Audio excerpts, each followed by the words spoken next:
আসসালামু আলাইকুম everyone, welcome to lifestyle of Mousumi. কাছে এবং দূরে যে যেখান থেকে আমার আজকের ভিডিওটা দেখছেন, আশা করি সবাই ভালো আছেন। আমরা আল্লাহর রহমতে ভালো আছি। পবিত্র মাহে রমজানের অনেক অনেক শুভেচ্ছা ও ভালোবাসা দিয়ে আজকের ভিডিওটা শুরু করেছি।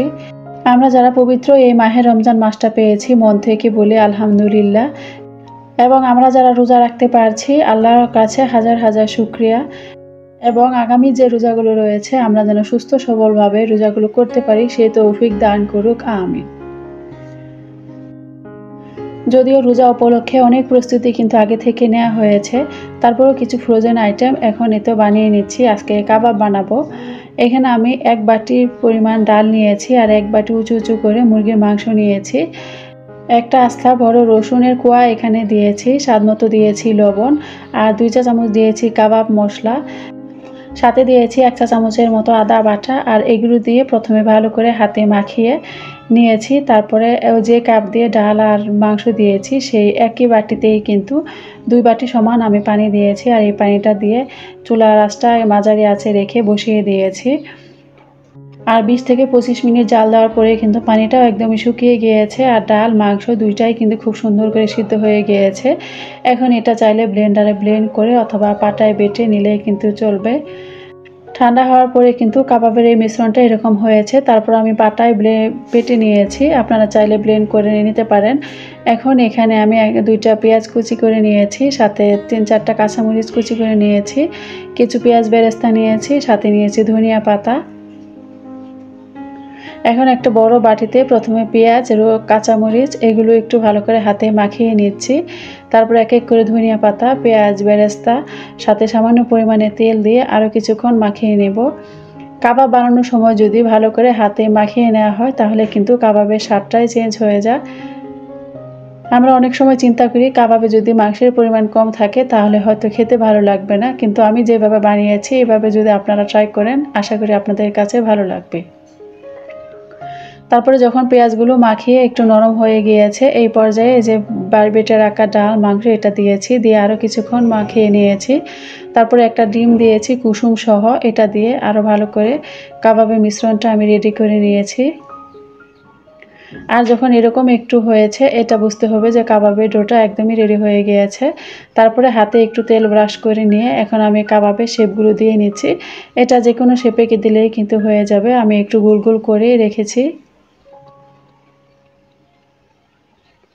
আমার আজকের ভিডিওটা যদি আপনাদের কাছে কোথাও কোনো অংশ ভালো লেগে থাকে প্লিজ একটা লাইক দিয়ে কন্টিনিউ করবেন। যারা আমার চ্যানেলে আজকেই নতুন চাইলে আমার চ্যানেলটিকে সাবস্ক্রাইব করে আমার চ্যানেলের পাশে থেকে যেতে পারেন। আর যারা এই কাজটি অলরেডি করে ফেলেছেন আপনাদের অসংখ্য ধন্যবাদ ও ভালোবাসা। সবগুলো কাবাবই কিন্তু আমার বানানো হয়ে গিয়েছে, মোটামুটি অনেকগুলোই কিন্তু হয়েছে। আর এখন এটা ডিপ ফ্রিজে রেখে দিব। 2 থেকে 3 ঘন্টা সময় যদি রাখা হয় তাহলে কিন্তু কাবাবগুলো একদমই ফ্রোজেন হয়ে যাবে। তারপরে একটা জিপলক ব্যাগ অথবা বক্সে করে কিন্তু ডিপ ফ্রিজে রেখে দিলে যখন প্রয়োজন তখনই কিন্তু নামিয়ে ভেজে খাওয়া যাবে। তারপরে তো 2 থেকে 3 ঘন্টা পরে কিন্তু আমার কাবাবগুলো একদমই ফ্রোজেন হয়ে গিয়েছে। এখন একটা জিপলক ব্যাগে রেখে তারপর আবার ডিপ ফ্রিজে রেখে দেব। আর এটা ভাজার সময় অবশ্যই একটা জিনিস খেয়াল রাখতে হবে, তেলটা যখন গরম হয়ে যাবে সরাসরি ডিপ ফ্রিজ থেকে নিয়েই তারপরে এটা ভাজতে হবে। অনেক সময় দেখা যায় আমরা যদি এটা বের করে কিছুক্ষণ রেখে দেই তাহলে কিন্তু ভাজার সময় এটা ছেড়ে দিতে পারে। আমি বেশ কিছু মোমোও কিন্তু বানিয়েছি, যদিও এটা আমার ফার্স্ট টাইম বানানো তাই কিন্তু আপনাদের সাথে আর শেয়ার করা হয়নি। নেক্সট টাইম যখনই বানাবো ইনশাল্লাহ আপনাদের সাথে রেসিপি শেয়ার করব। তারপরে তো এখন প্রথম রোজার ইফতার আয়োজন প্রস্তুতি চলছে। এক চুলাতে রান্না করছি আর এক চুলাতেই কিন্তু ইফতারগুলো বানিয়ে নেব।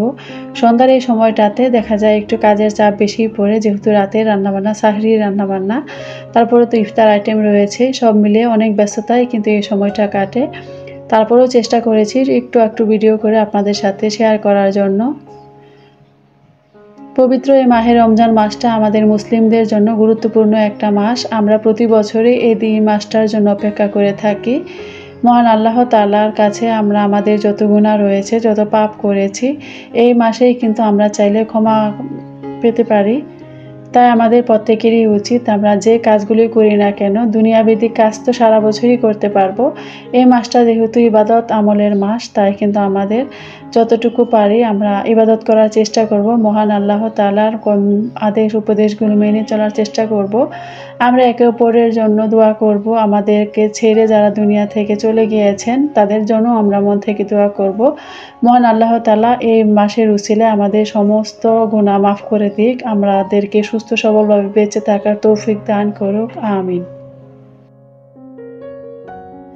একদিকে যেমন রান্নাবান্না করেছি, অন্যদিকে কিন্তু ইফতার আইটেমগুলো বানিয়ে নিয়েছি। অনেকেরই বেগুনি কিংবা আলুর চপ বানানোর সময় এগুলো ফুলকো হয় না।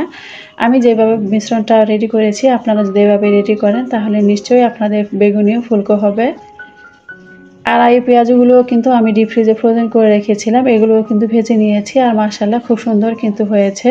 এখন ছোলা রান্না করে নিচ্ছি। রমজানের ইফতার আইটেমের প্রধান যে খাবারটা আমার কাছে মনে হয় এটা হলো ছোলা বোনা। ছোলা বোনা করার জন্য একটা ফ্রাই প্যানে সামান্য পরিমাণে তেল দিয়েছি, পেঁয়াজ কুচি দিয়েছি আর কিছু চিলি ফ্লেক্স দিয়েছি। এগুলো দিয়ে প্রথমে একটু ভেজে নিয়েছি, তারপরে সামান্য পরিমাণে রসুন বাটা আর কিছু ধনিয়া পাতা কুচি এগুলো দিয়ে আর একটু ভেজে নিয়েছি। তারপরে সামান্য পরিমাণে পানি দিয়ে এখানে স্বাদ মতো লবণ, হাফ চা চামচ হলুদ গুঁড়া, হাফ চা চামচ জিরার গুঁড়া, সামান্য পরিমাণে ধনিয়ার গুঁড়া দিয়েছি। আমি কিন্তু কোনো প্রকার মরিচের গুঁড়া এখানে আমি দিইনি। প্রথমে একটু ভালো করে কষিয়ে নিচ্ছি। ছোলা বোনার সময় যদি এই মশলাটা ভালো করে কষানো হয় তাহলে কিন্তু ছোলা বোনা খেতে আরও বেশি ভালো লাগে। মশলাটা আমার কষানো হয়ে গিয়েছে, এখন আমি ছোলাগুলো দিয়ে আরও কিছুক্ষণ কষিয়ে নেব। আর সঙ্গে 2টা আলুর টুকরো আমি এরকম হাতে একটু চেপে ম্যাশ করে দিয়েছি। অনেকেই হয়তো ছোলা বোনাতে আলু পছন্দ করেন, তারা চাইলে দিতে পারেন। আর যাদের কাছে মনে হয় যে আলু দিলে ছোলাটা একটু ঘন ঘন হয়ে যায় তারা এটা স্কিপ করতে পারেন। একদিক দিয়ে ছোলাটা হতে আমি এদিক দিয়ে আলুর চপ বানানোর জন্য কিন্তু আলুর চপটা রেডি করে নিচ্ছি।